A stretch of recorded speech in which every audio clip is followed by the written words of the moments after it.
જૂનાગઢના in charge RTO અધિકારી પર હુમલાની ઘટના બની છે, જેમાં અધિકારીની ચેમ્બરમાં જ તેને મારવામાં આવ્યો છે।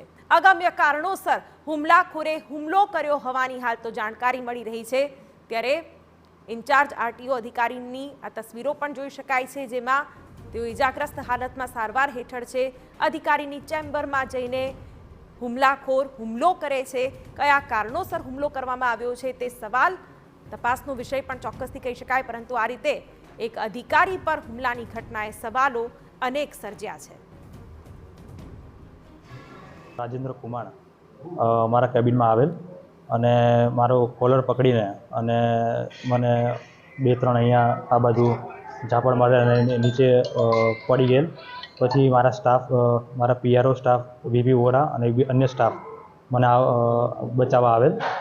પછી એ દરમિયાન એ પાછો બહાર ગયેલ અને લોખંડનો કંઈક પાઇપ એવું લાવીને મને મારવાના ઈરાદાથી પાછો આવેલ।